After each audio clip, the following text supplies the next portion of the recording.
Menai is Welsh for narrow, and it's not an estuary, it's a strait. That is, it is open to the sea at both ends. It's 16 miles long and varies in width from about a quarter of a mile to about 2 miles. The Menai separates Wales from the Isle of Anglesey. It is one of the most spectacular swims in the UK.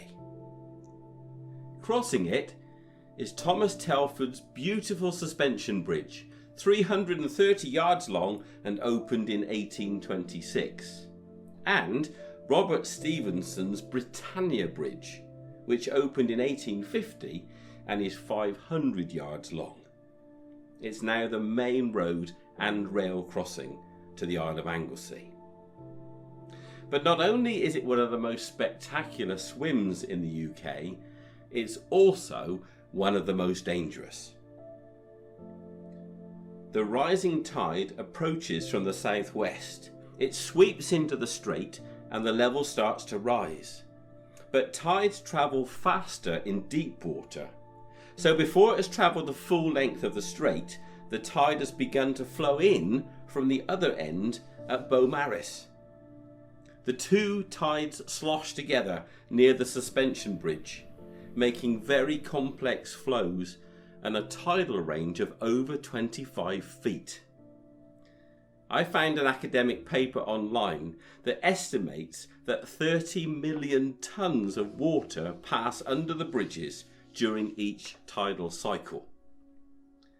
Much easier to measure is the flow, which under certain tidal conditions reaches 10 miles an hour. That might not sound much, but imagine the forces involved if 30 million tonnes is travelling at 10 miles an hour. The fastest swimmers in the world can reach maybe 6 miles an hour in a short sprint. And an Olympic standard triathlete swims at around 3 miles an hour. So you can see that nobody can anywhere near outswim the Menai in full flow. Add in the hazards of rocks, islands, whirlpools, eddies, riptides and undercurrents, and you can see why many lives have been lost and many ships wrecked in these waters. If you decide to swim the Menai Strait, you are 100% responsible for your own safety. I'm not encouraging you or anybody else to do it. I'm just telling you about my crossing. I wear a wetsuit because I don't like the cold. I wear my Palm life jacket, which has leg straps so that it doesn't ride up, and pockets where I keep my mobile phone in a dry patch. You should be aware that mobile phone coverage is patchy and you cannot rely on it in an emergency. I love my Speedo mini fins, but also be aware that if you haven't used fins before, they use different muscles in your legs, and particularly full-size fins can trigger leg cramp if you're not used to them. I also take my waterproof camera. It was about £30. I wear glasses, so my swim goggles have prescription lenses, but these have got much cheaper recently. These were under £20 off eBay. Some people use a swim float. These are quite expensive. You can get away with a 3-litre bottle, which cost me 67p in a supermarket. It contained bleach, so you can clean your toilets as well. And if you use some floating string, it helps it not to get tangled. What you certainly need to understand are the tides. Study these very carefully. It will be safer on neap tides than springs. It just so happens that high tide at Dover, Liverpool and the Menai Bridge are usually within half an hour of each other. In the Menai, slack water usually precedes the high and low tides by about an hour, but many factors affect this. HMS Conway was wrecked in the Menai in 1953 because the slack water that was predicted didn't happen and the flow just reversed in minutes. Also, pay close attention if your tide times are adjusted for British summertime or not. Not just tides, you also need to have a think about course and track.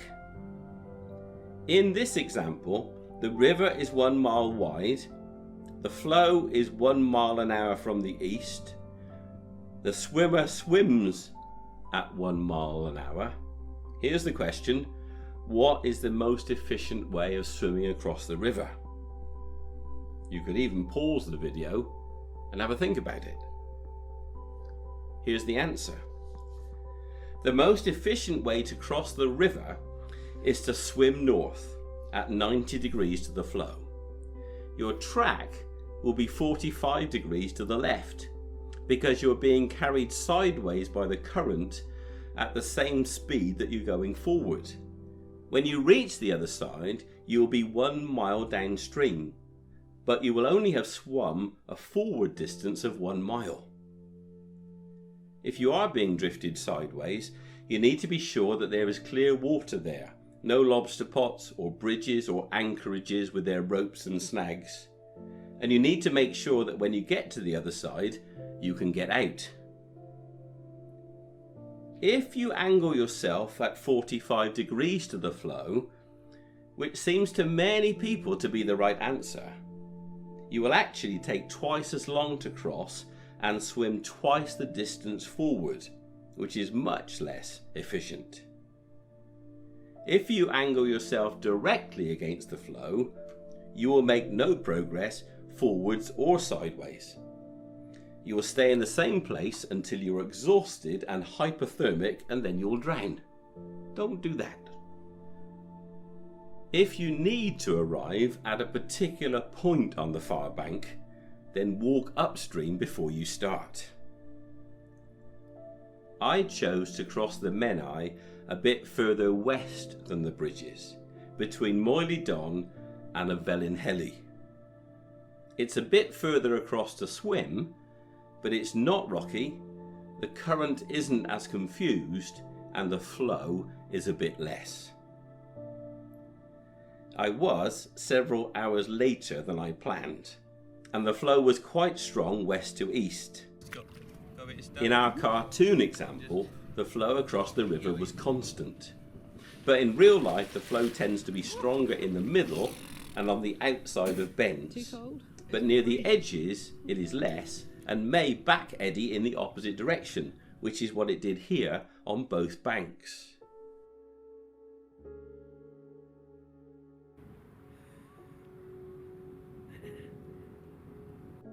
So I was swept gently west as I began, then east, then strongly east in the middle, then less strongly east, and then gently west again as I approached the other side.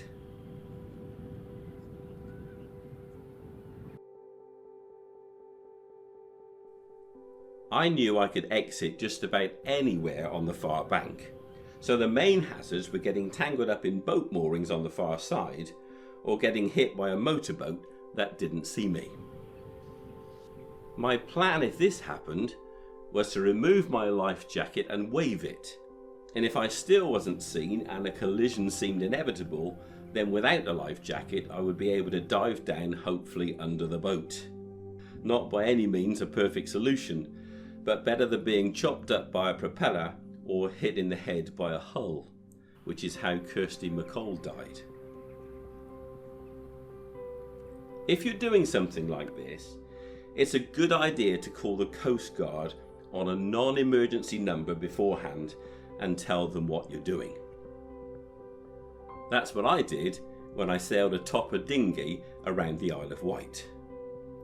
Then, if a well-meaning but panicky member of the public calls them saying there's somebody in the water, then hopefully the Coast Guard will ask a few more questions before sending out the rescue helicopter.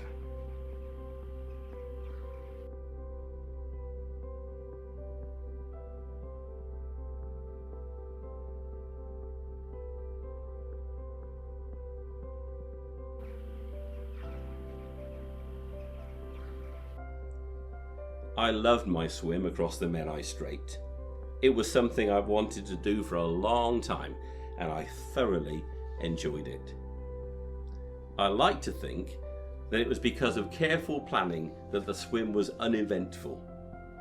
There was plenty of time to wallow on my back, paddling gently and enjoying the beauty, the views, the calm water, inhabiting the moment, savouring the serenity and appreciating the beauty of this stunning and unique place.